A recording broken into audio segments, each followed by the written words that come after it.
सुनते हैं कहानी राधिका सुंदरी की। शिवानी की लिखी हुई कहानी है। शिवानी या गौरा पंत वैसे तो बड़ी गंभीर कहानियां लिखती हैं, किंतु कुछ एक हल्की फुल्की गुदगुदाती बच्चों की कहानियां भी हैं, और ये इन्हीं में से एक है। कौन है राधिका सुंदरी? बड़े दिनों की बात है। कुमाऊं की सारी पर्वत श्रेणियां बर्फ और कोहरे में जमकर रह गई। हिमवृष्टि और साए साए चलती बर्फीली हवा ने पेड़ों पर चिड़िया तक जमा दी। डाल के लंगूर, माल के भालू, ताल की मछलियां सब अकड़ अकड़ कर ऐंठ गए। लंबे लंबे चीड़ के पेड़ एकदम तड़ाक तड़ाक तड़ तड़ करके, जो बर्फ का भार होता है, ऐसे टूट टूट कर गिरने लगे जैसे लड़ाई में गोली खाकर सिपाही गिर रहे हों।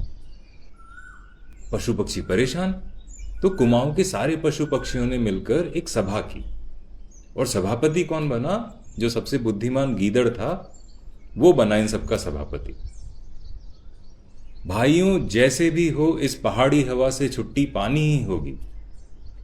जब मनुष्यों की बस्ती जो है वो ठंड से छुट्टी पाने के लिए भामर में चली जाती है, जो तराई है, तो हम भी क्यों ना कुछ ऐसा करें। हम भी चलो चलते हैं भामर, ठंड से मुक्ति मिलेगी।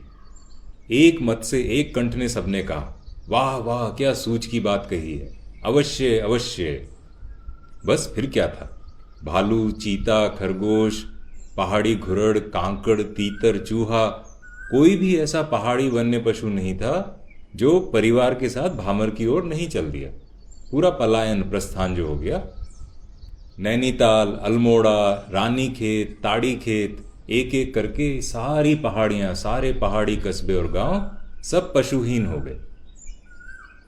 अब ये पशुहीन हुए तो जो घसियारिनें थी वो निडर होकर पहाड़ों पर लकड़ियां बीनने लगी। ग्वाले एकदम निर्भय होकर अमन चैन से बंसी बजाते गाय बकरियां चराने लगे। ना शेर का डर, ना भालू का।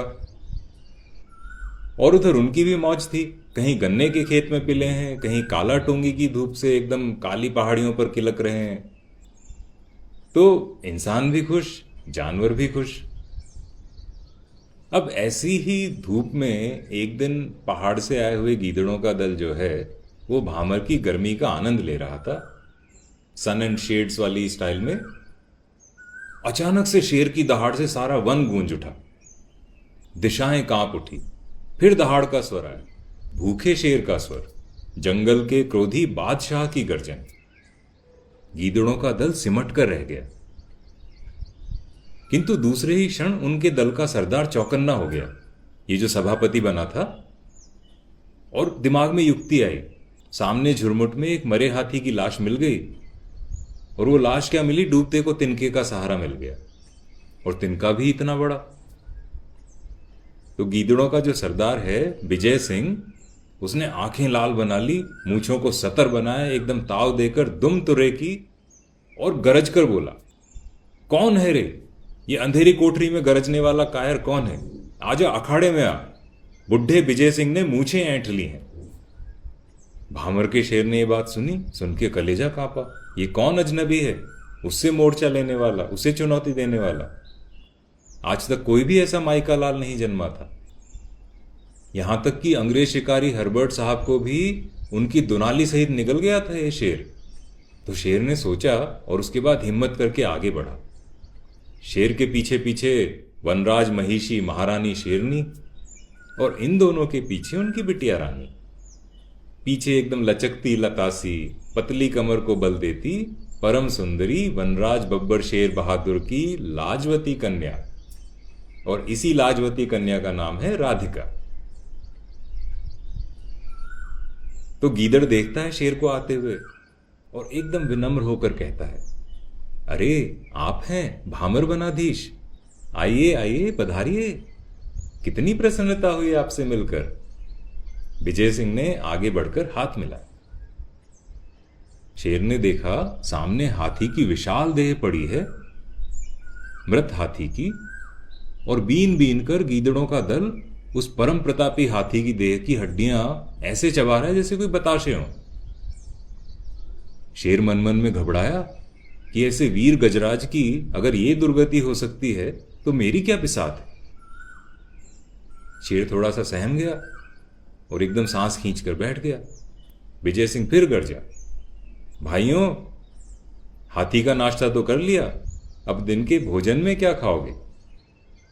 गीदड़ भी चालाक, सारे कहते हैं शेर खाएंगे शेर खाएंगे। अब ये भामरी शेर जो है इसका तो डर के मारे बुरा हाल कि भाई इन्होंने तो हाथी मार के खा लिया, मेरा क्या करेंगे। शेरनी भी कांपने लगी एकदम ठक ठक ठक ठक। और जो शेर कन्या है हमारी लाजवंती राधिका, उसका भी कलेजा कांप उठा एकदम धक धक धक धक। और गीदड़ों का सरदार विजय सिंह भी एकदम चालू, मन की बात एकदम समझ जाने वाला, तिरछी आंख से देखकर जान गया कि निशाना एकदम ठीक बैठा है। बड़ी अदा से मूंछों में बल देकर बोला, मित्रों, मुझे बड़ा दुख है कि जीवन में पहली बार मैं आपकी इच्छा पूरी नहीं कर सकूंगा। आपका इच्छित भोजन जो आपने कहा लंच में शेर खाएंगे, वो तो इस समय हमारे माननीय अतिथिगण हैं, और अतिथि को खा लेना कुमाऊं की परंपरा के विरुद्ध है। तो मेरा एक और प्रस्ताव है। सारे गीदड़ फिर बोल उठे, क्या प्रस्ताव है। और शेर मन मन में कांप उठा, ना जाने क्या प्रस्ताव है इस भयानक जीव का। विजय सिंह कमर सीधी करके बोलता है, आंखों में तड़क, आवाज में कड़क, प्रस्ताव यह है, आप देख रहे हैं हमारे माननीय अतिथि और उनके साथ उनकी एक परम सुंदरी विवाह योग्य कन्या है। मेरा प्रस्ताव है कि मेरा जो पुत्र है खड़ग सिंह गीदड़, उससे आज ही इसकी सगाई कर देते हैं। इससे पहाड़ और भामर के जो पशुगण हैं वो हमेशा के लिए मैत्री के एक अटूट बंधन में बंध जाएंगे। वाह वाह, साधु साधु, क्या सूझ है। सारा वन जो है, सारे गीदड़ एकदम गीदड़ राज की प्रशंसा करने लगे, सारा वन गूंजने लगा। शेर के भी जान में जान आई, शेरनी ने पसीना पहुंचा। और अकेली शेर की जो लाडली है, शेरनी की दुलारी राधिका रानी, नीचा सिर की आंसू बहाने लगी। कहां छोटा दुबला सा खड़ग सिंह और कहां ये शेरनी। और खड़ग सिंह भी, उसकी आंखों में चमक आ गई, एकदम आंखें बचा बचा कर उसे घूरने लगा। एकदम दुबला सा मुंह, मरी गिरी सी भूरी पतली पूंछ, घिनौने पीले दांत जैसे दिन भर गुटखा खाता हो, पान खाता हो, और बेशरम बेहया कैसी खीसें निपोड़ रहा है। राधिका के जी में तो आया कि आगे बढ़कर मुंह नोच लूं इसका, मुंह झोंसे का। पर खैर, भाग्य का लिखा भी मिटा है कभी, नियति का यही निर्णय है। तो बेचारी 7 फेरे लेकर चुपचाप उसके पीछे पीछे फिरने लगी। और गीदड़ों का दल अंधेरा होते ही एकदम बेसुरा, बेलय, बेताल ऐसा संगीत छोड़ देता, एकदम हुआ हुआ हुआ की आवाज वाला। ये सुनकर बेचारी राधिका रानी के कलेजे में एकदम बरछी सी लग जाती।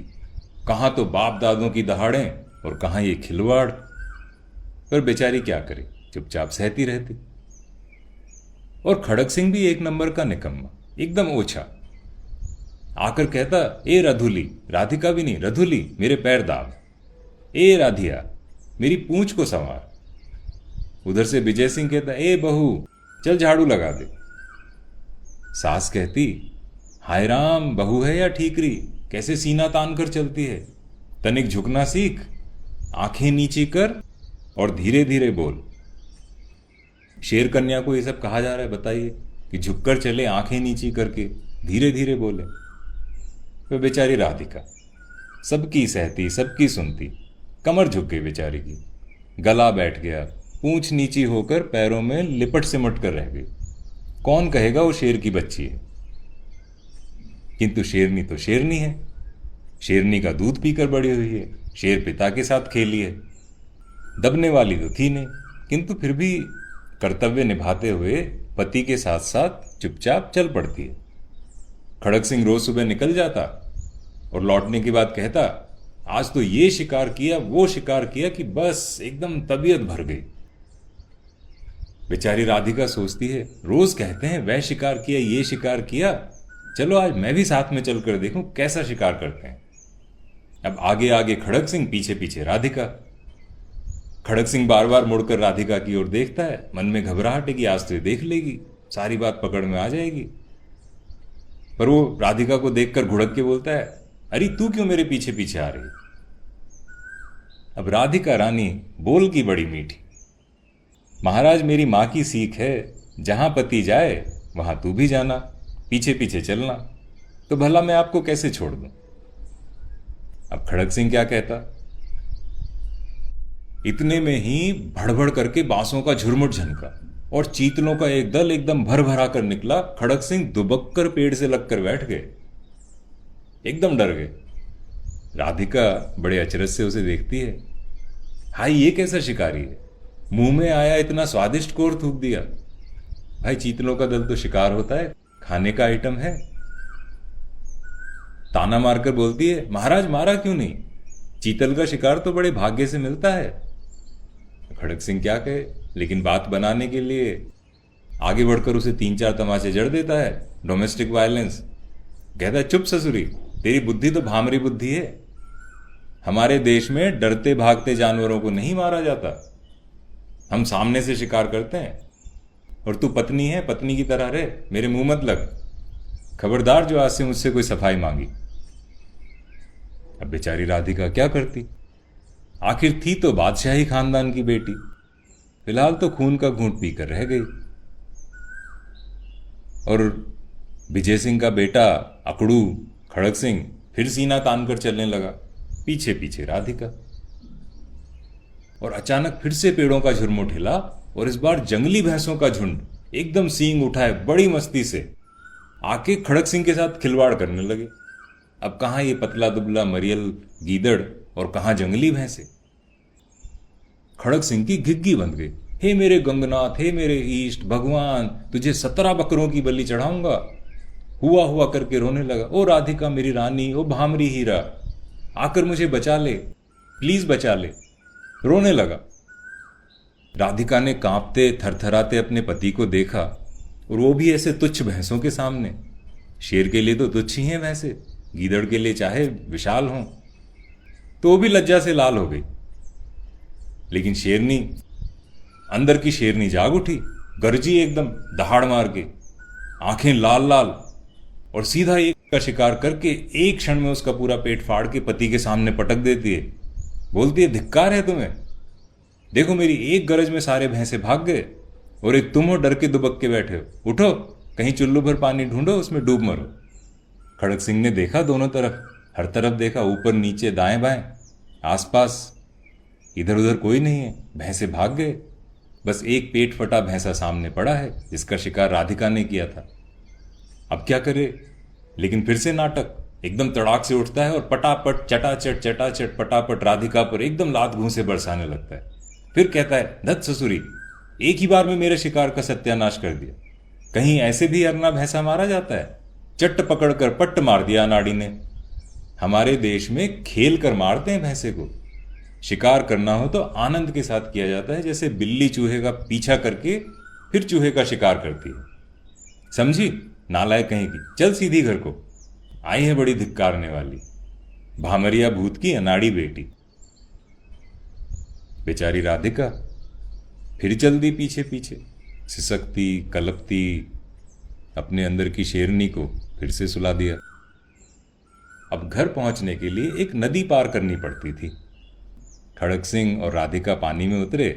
राधिका तो एक क्षण में आधी नदी पार कर गई, और यहां खड़क सिंह बेचारे, सीकिया पहलवान ककड़ी राम थोड़ी दूर चले और हाँफने लगे। ओ मेरी राधिका, ओ मेरी प्राण प्यारी, मुझसे तैरा नहीं जाता, तू आके मुझे खींच ले। गिड़गिड़ा के खड़क सिंह बोलता है। राधिका भी कम नहीं, ताना मार के कहती है, क्यों जी, अब आप ही बता दीजिए आपके देश में कैसे तैरा जाता है। मैं कुछ करूंगी तो आप कहोगे कि हमारे यहाँ ऐसा नहीं है वैसा नहीं है। खड़क सिंह नाटक करता है, हाय रानी मुझे माफ कर, तैरा दे मुझे बस, कभी तुझे नहीं मारूंगा, अच्छी अच्छी बातें करूंगा। शेर कन्या को उसके ऊपर दया आ गई। अच्छा तू सच बता, तू है कौन? खड़क सिंह गिड़गिड़ाकर बोलता है, मैं तो हूं गीदड़, मेरा बाप गीदड़, मेरा दादा भी गीदड़, मेरा परदादा भी गीदड़। शेरनी पलटी, पकड़ी गीदड़ की पूंछ, घसीटते घसीटते किनारे तक खींच कर लाई और फिर लगाए तमाचे, दे थप्पड़ चट्टा चट पटापट पटपट चट चट कट कट। खड़क सिंह का खड़कते हुए कान ही उखड़ गया। पूंछ टूट गई बेचारे की, पर राधिका पीटती गई, थप्पड़ पे थप्पड़, दे थप्पड़ दे थप्पड़। अब समझ में आई गिदड़िए, आगे से अपनी औकात में रहना। शेर के खानदान से मजाक नहीं किया जाता। मैं तो तुझे जान से ही मार डालती, पर अपने हाथों अपना सुहाग कैसे छीनूं? ये हिंदू नारी का धर्म नहीं है। जा दुम कटे कन कटे, खबरदार जो अब भामर आया। और खड़क सिंह का दिल इतनी बुरी तरह से खड़कने लगा, बेचारा जान लेकर ऐसा भागा कि उसके बाद कहीं दिखाई ना दे। और हमारी परम सुंदरी राधिका, उसके अंदर की शेरनी, पूरे गर्व के साथ पूंछ उठाकर निश्चंक अपने पिता के राज्य में फिर गरजने लगी। शेरों की दहाड़ एक बार फिर गूंजने लगी। ये थी हमारी कहानी राधिका सुंदरी।